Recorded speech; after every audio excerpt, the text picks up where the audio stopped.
in. I'm Lainey. And I'm Laura Beth. And we are Steel Magnolias, two sisters who love family, traditions, and all things Southern. We've got plenty of room at our table, so pull up a chair.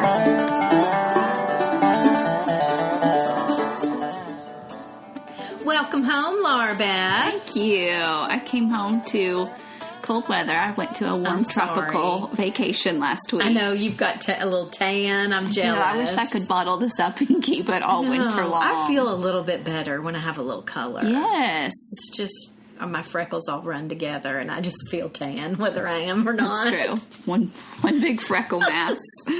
Well, I read some really good books on my vacation, Okay. and so I wanted to mention them here because they both have Southern ties. One is, and neither are new, but one is the Magnolia Story. Oh, yes. Which is the story of Chip Joanna and Joanna Gaines. Uh-huh. And I cheated. I listened to the audio. But Okay. they read the book. Chip and Joanna read the book. Oh, now that's nice. And so it was really fun to just, I don't know, it's such an inspiring story. So if you haven't read that and you like the show Fixer Upper, or you're intrigued by what all's happening down in Waco, Texas. I tell you, they've rocked Waco with They all have. kinds of good commerce, They haven't have. And the other one you gave me. I loved this book. I loved this book. Sisters First is what it's called. It's by Jenna and Barbara I haven't Bush. read it. I just loved the idea. Oh, I wondered if you had read it. I haven't read it. Okay, well, I'm going to pass it back to you because I think you'll really love it. And what I didn't realize is, of course, I knew the Bush sisters were twins. I didn't realize they were born a month after me. And so there is so much overlap of your... So much of my upbringing, while not political, and there's no White House in my family story. There was a story from a Pearl Jam concert. Oh, there was a story about like Limited To clothing, the store Limited To. Just funny moments of fashion and different things that definitely were relatable to me. But all the just dynamics of them having like the Secret Service in their life. That would be crazy. In their college years. Yeah. So many of us that are, in the post... Like, to think about dating with the Secret Service behind you is a whole nother... Like, there's even one story where I think it was Barbara talking about always running out the door late for class on campus, and she resembled her roommate. They both had dark brown hair, and that one day, like, the Secret Service went chasing Barbara roommate instead of Barbara. Because they just looked so similar, and they were always rushing out the door to class. Just even to be her roommate then would have been odd. Well, yeah. And seeing all the signage on a campus that is always so political in nature, whether you have a family that has a part of the race or not. Somebody loves your dad, somebody hates your dad. Yeah. Anyway, I highly recommend Sisters First, not just for those that have sisters, but just for those that want an interesting read of what it's like to have family in the White House. And, of course, they had two experiences, Grandpa and Dad. So there was lots about... and had an uncle that was a governor. I mean, like, just so much tie. And even... And it starts way back. So, they're talking about their dad being governor as well. Life in the governor's mansion. Wow. Anyway, great read. Loved it. So both of those were good ones.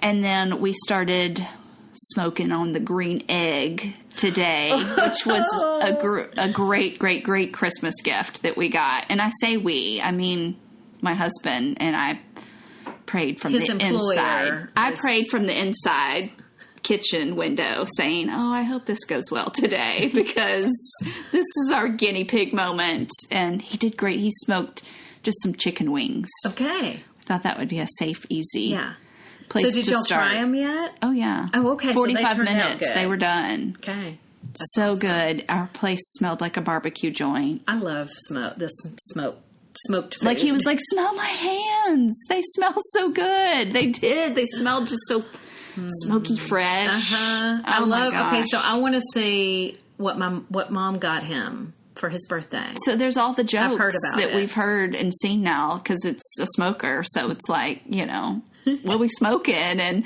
the apron that Mom got him says, "Mind if I smoke?" And it's so got like a cute. spatula That's so on it. cute. So anyway, but yeah, I'm very excited about green egg smoking. Good. Well, we'll probably be talking more barbecue Now that and recipes. Yeah, we had a good barbecue episode we've already done, but it's going to be a thread of things I'll be talking about this spring and summer of what we've been smoking at my house. And there's so much you can do with it. I mean, Yeah. you can do pizzas in there. You I know. can do all kinds of things. So Side dishes. It doesn't even have to be meats. You know, I did mac and cheese, and it was glory. He was like, "How do I smoke cheese without it melting?" It melts, and then you solidify it again. Oh, really? So that's how you get like a smoked Gouda? I did not know this. Yeah. You're so smart, sister. Well, I haven't done that, but my friend Mike Best has a small dish that he told me he will put cheese in, smoke it, and then put it in the refrigerator. And I guess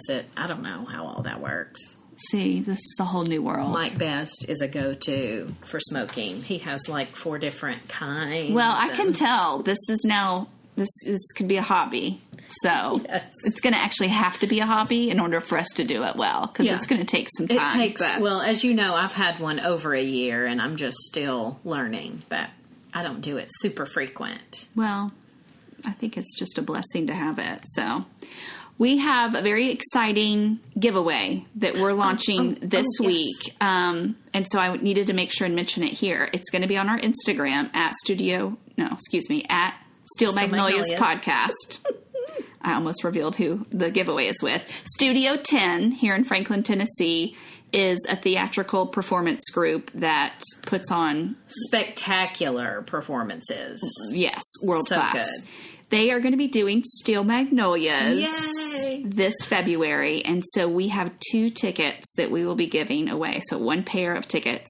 We're going to give them away on our Instagram this week. So when you see the post about Steel Magnolias that Studio 10 is doing, make sure and like that and follow the instructions. You're going to have to tag a friend that you want to take to the show with you, and we'll do all the things of like an extra entry if you go and add another friend and all that. So follow the instructions. It look should for be that. fairly straightforward. But this And is going to be for somebody that can come to Franklin. Yeah, this is Franklin, Nashville people that can get to the performance here in Franklin. And I have a feeling Unlike it's going to our be very good. Fathom events, those are nationwide. This one's going to be a local giveaway. Okay. Cool. Very exciting. If you haven't seen Steel Magnolias on stage, it is something to see. It really is. That's how it was written to be done, was Yes. on stage. The movie came later, but it's pretty special. in its native form.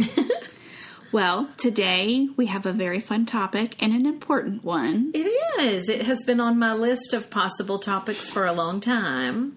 Turning away at our list. We're talking about the mighty Mississippi, That's as right. in the Mississippi River. Which, Go ahead. well, I just love even where the name came from. I was thinking, the Native Americans were here. Yep. It was all these Europeans that tried to name things and take things as their own, but it was the Native Americans that named the river. In their language, it translated to Great River. Which it is. Yes. But it was, I think, pronounced Mississippi. Okay. Mississippi. Mississippi. And okay. so that's where the name Mississippi came from. One of the hardest state names I remember having to figure out how to spell in Do you elementary remember the school. little catchy M-I, crooked letter I, crooked letter I, humpback I? Did you ever learn that? No. I think I learned M-I-S-S-I-S-S-I-P-P-I or something like that. I don't know. Well, however you learned it, it's a long one, but that's how you spell it. Well, it is long. It's the second longest river in North America, running from, what do we say, Minnesota? Northern Minnesota, all the way to the Gulf of Mexico. That's where it flushes out. So it's 2,318 miles. Good Lord. Touches how many states? 10 states. 10. Okay. Minnesota, Wisconsin, Iowa, Illinois, Missouri, Kentucky, Tennessee, Arkansas, Mississippi, and Louisiana. Love it. So if you've read Mark Twain, Tom Sawyer, or Adventures of Huck Finn, you know this river well because this is the setting That's of right. those books and of those stories and of a lot of stories, honestly. And even songs. It's mentioned in a lot of songs. So many songs. Can I mention a few real Sure. quick? I was going to ask you, what do you think of when you think of Mississippi River? I think of kind of Huck Finn, rolled up jeans. I was going to say, I think of steamboats, and Huck Finn and Tom Sawyer. Yeah. Fishing, handmade rafts, a lot of Huck Finn. So, yeah, that has shaped the way we think about that river. And it's important to us in Tennessee, especially because it is our divide of our state. Our whole edging of our state is defined by that river. But John Grisham is an author that he uses the Delta as a backdrop of all of his, well, I say all, I think it's almost all. He's a Mississippi guy. Of his suspense novels. And I would say a lot of songs, like you mentioned, of course, Proud Mary, Hello. Oh, yeah. Tina Turner. Mavis Staples, she's got one that's called In the Mississippi River, and it's very vibey, and I just think it's the sound that you would think of when you think of the Mississippi River.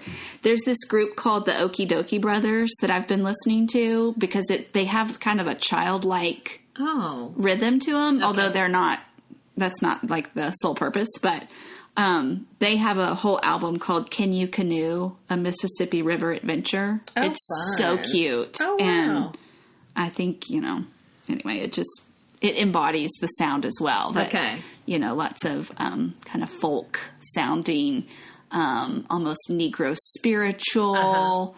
All those sounds, I think, really embody that region in that area. So...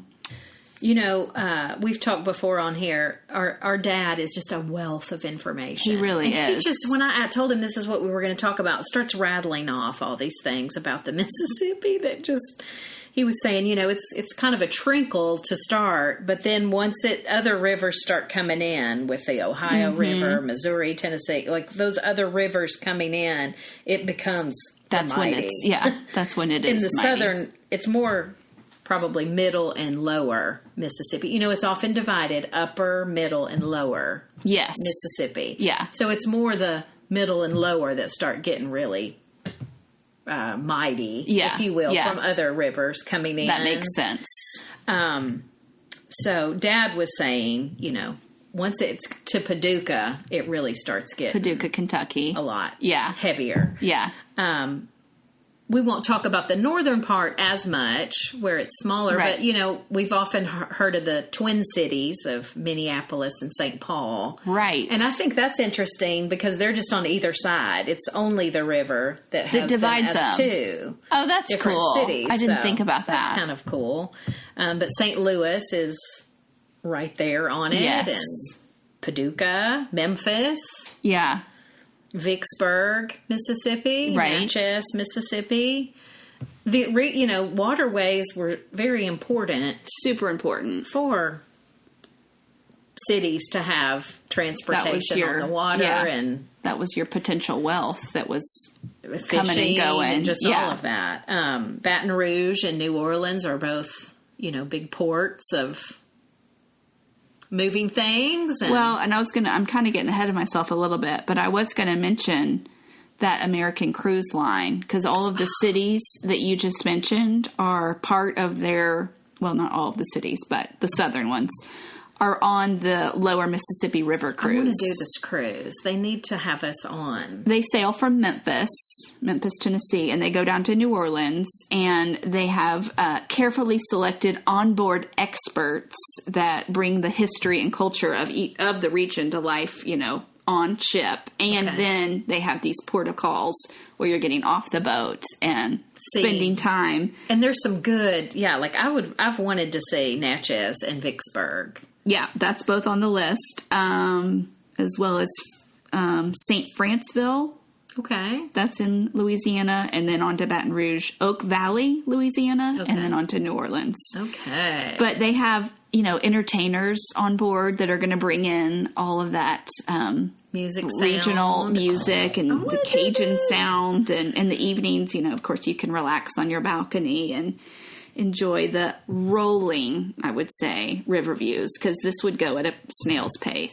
Like this cruise isn't covering ground. Sure. So you would really get to enjoy from a balcony view. That would be so the cool. landscape. I want to do that at some point. But yeah, I mean, they take you on historic home tours and just all different things while you're at port as well. That's so cool. I wanted to mention, I watched a little 8-minute video that had been on CBS News with Mo Rocca. Yeah. Was the person who did the interviewing of various people. Yeah. And he started in Minnesota at the top. Okay. And then interviewed some people in different cities down. Oh, cool. Just, again, it's an 8-minute thing, not super long. One thing that I just thought this was kind of cool, he interviewed this lady in Minnesota that is the head naturalist at this state park there where the river begins. And she had him walk from the east side to the west side, which right there, it's such a... Right. I mean, it was just a matter of, yards. Yeah. From one side to the other.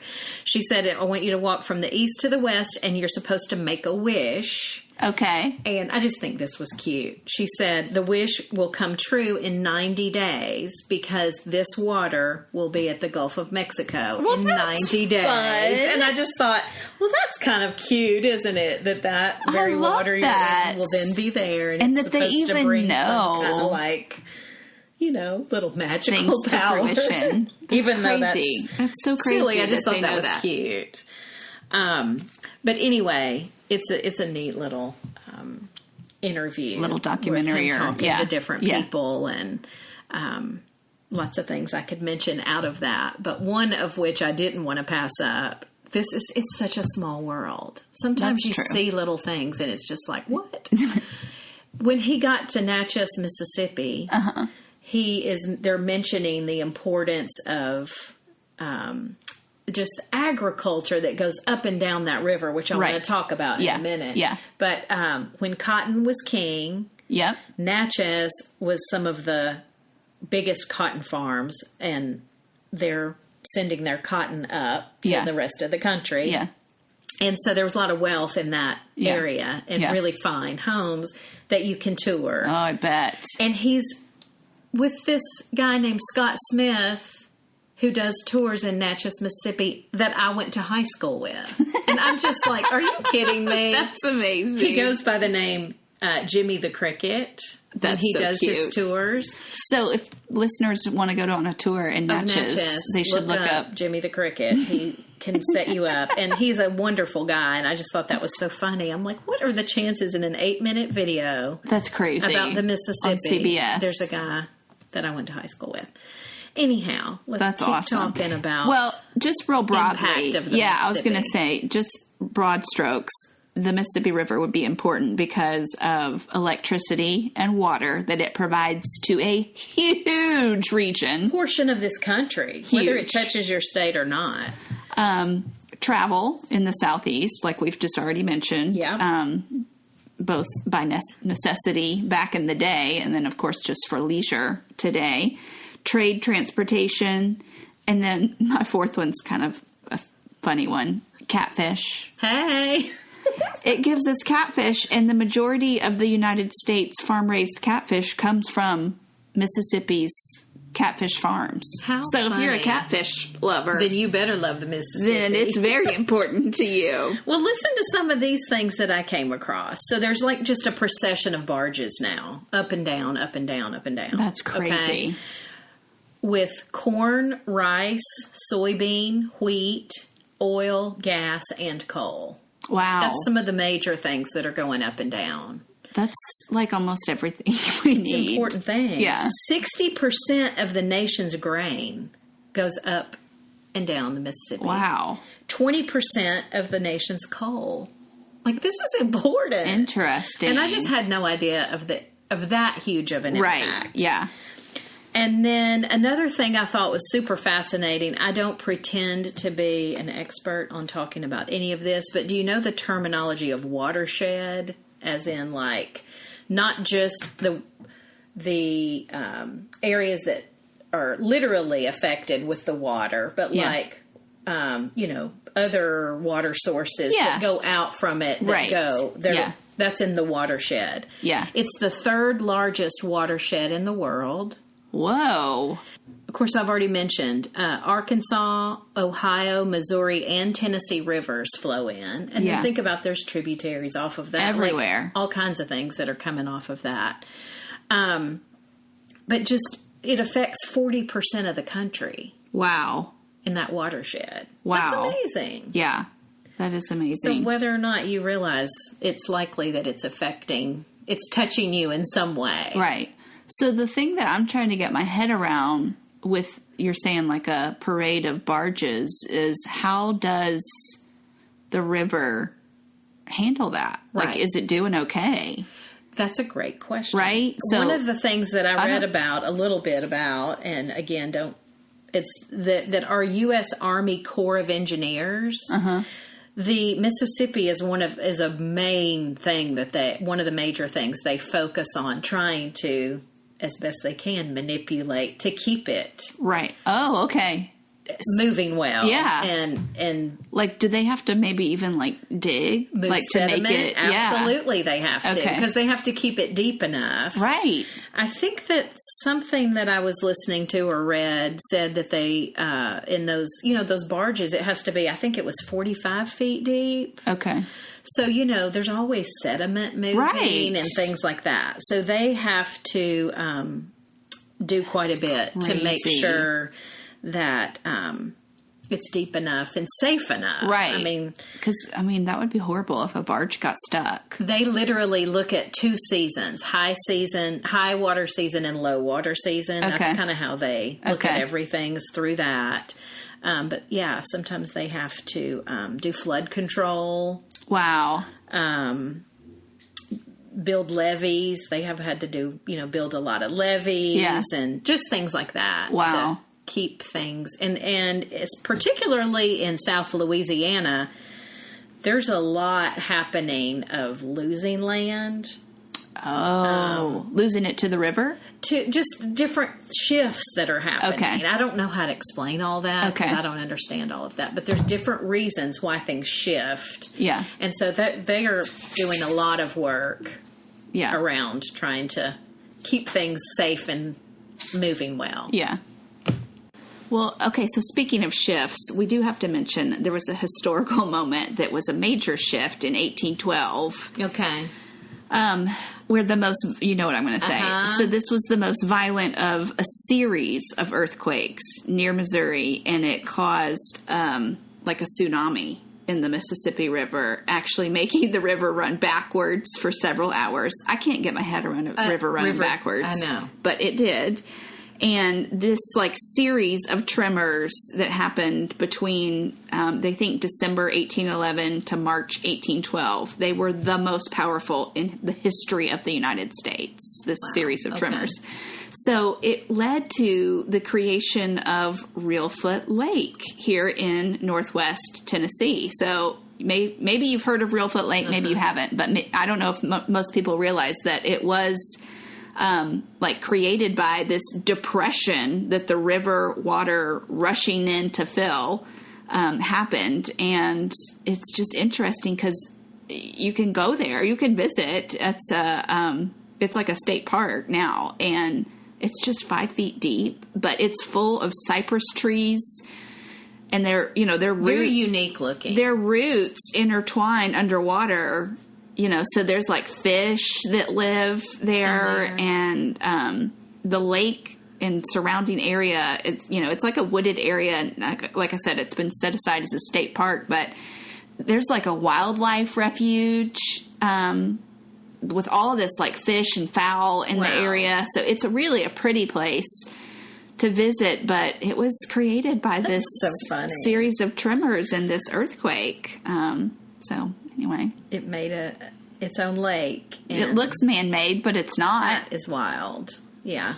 So nature is just a force to be reckoned with. I was thinking about that with all the things we do to try to keep water, contained and safe, and we build these levees and we dams and all this stuff. Yeah. But nature is its own force to be reckoned with, and water is quite the force. Yeah. So anyway, but it's a vital. That Mississippi River is such a vital natural resource, and just like you're saying, with birds and catfish, fish, and all of this kind of thing. Like, it's pretty amazing. A couple of other things I read about: 1/4 of the freshwater species make their home in the Mississippi for our country. Wow, that's crazy too. And 40%, the Mississippi River attracts 40% of all the migrating birds. Wow. That's just significant. Yeah. There are events that happen on the Mississippi River, some fun ones that I wanted to mention, because we've said the word levee we a love couple. Events. Yeah, no, we love to travel, we love events, but you've said the word levee a couple of times, so that's real in terms of those that live near large bodies of water like this. So there's a living on the levee. Annual celebration of Delta food, music, and culture, which is held in West Memphis, Arkansas. Okay. So I'm not talking about Memphis, Tennessee. It's Arkansas, West Memphis, Arkansas.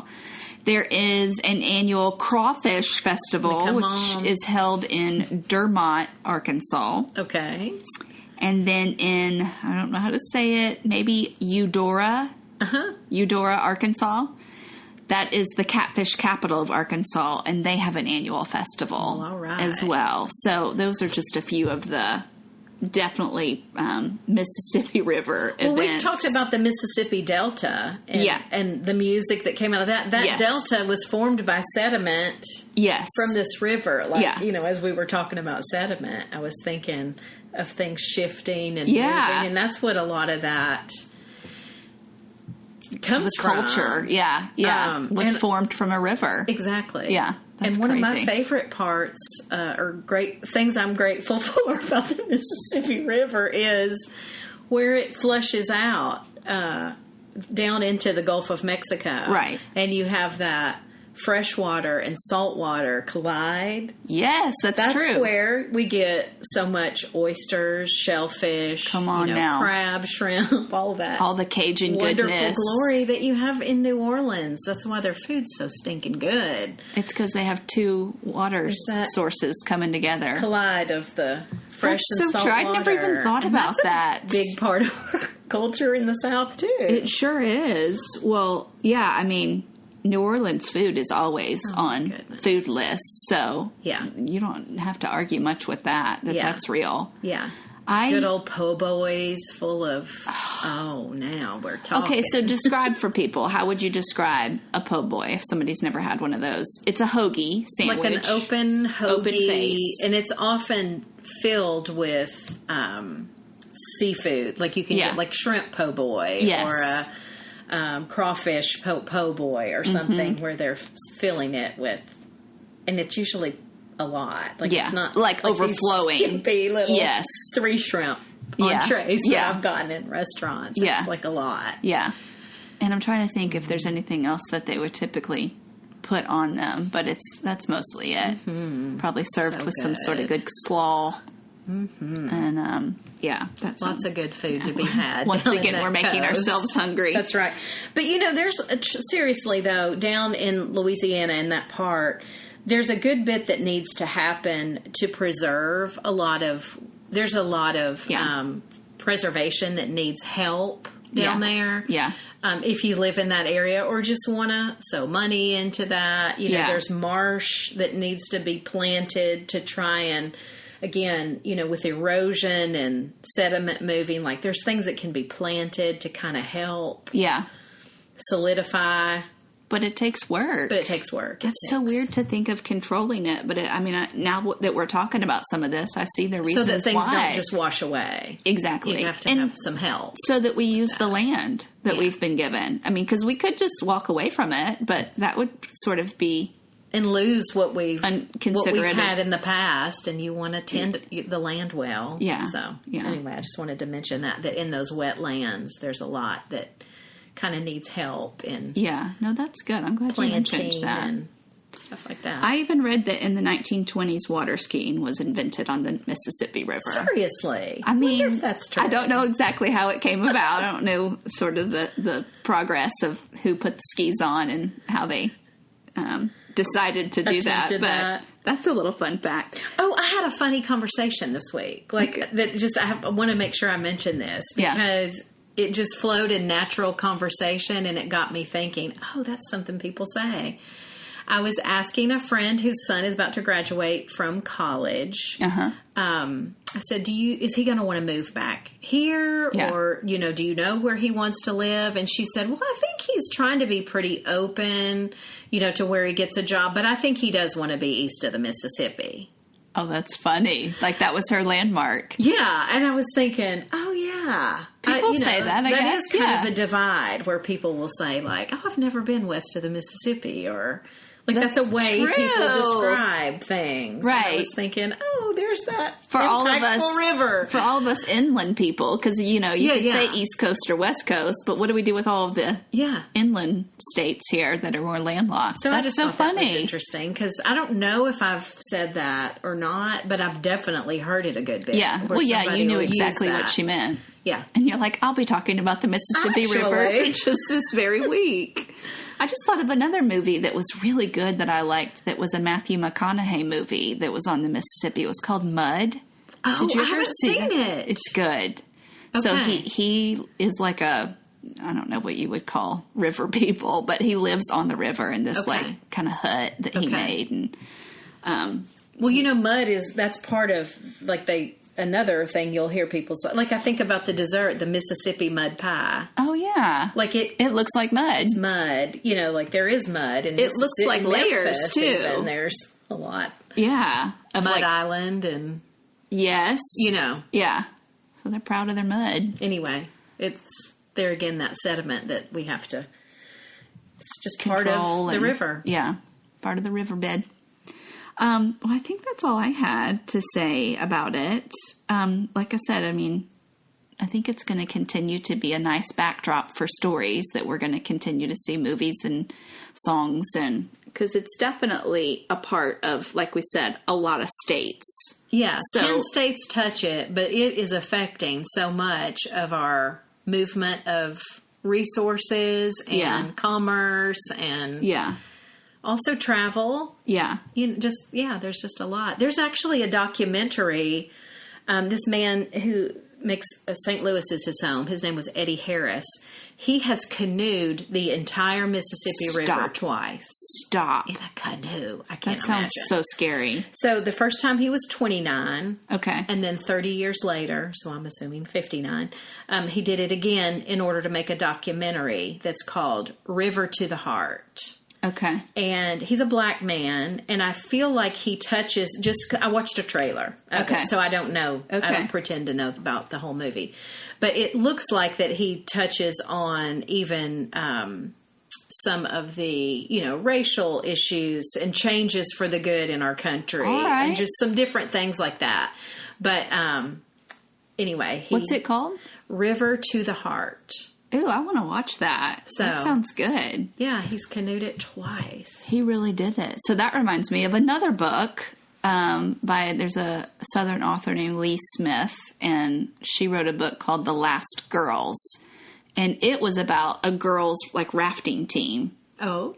But this was fictional. Okay. So he really did do it. He really has done it in a canoe. But it's their story, and they have a reunion. Okay. It's like they're going to raft it again 20 years later. Okay. The Mississippi? Yes. The actual Mississippi? Yeah. Okay. Yeah. Wow. Well, I was thinking I wouldn't mind canoeing the Minnesota part that I saw in that little documentary, but when we start getting into some... Where it's more of a deep stream. And rushing. The Mississippi stream. I'm out. Yeah.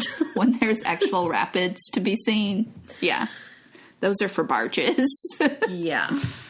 That sounds well, and I even thought about that. Like, if your barges make wake... Absolutely. If you're in a canoe... Yeah. I mean... So, yeah, because there's not like he could time it where he knows there's not going to be barges. They're going to be coming all the time. Yeah. Wow. Interesting. Good for him. Brave man. So, I wouldn't mind checking that out, too. That sounds River to the Heart. All right. Well, that was fun. That was a good little 101 on the Mississippi and all its impact is making in the South. So we hope that you guys have got your 2020 off to a good start. We're excited about this year. We got all kinds of fun topics to dive into. So, again, if you're not already following us on Instagram, go do that at Steel Magnolias Podcast. And if you haven't recently left us a 5-star review, do that on Apple Podcasts. We would so appreciate it. Yeah, that helps us. So we would really appreciate that. All right. 2 Southern Sisters signing off. Signing off. Have a good week.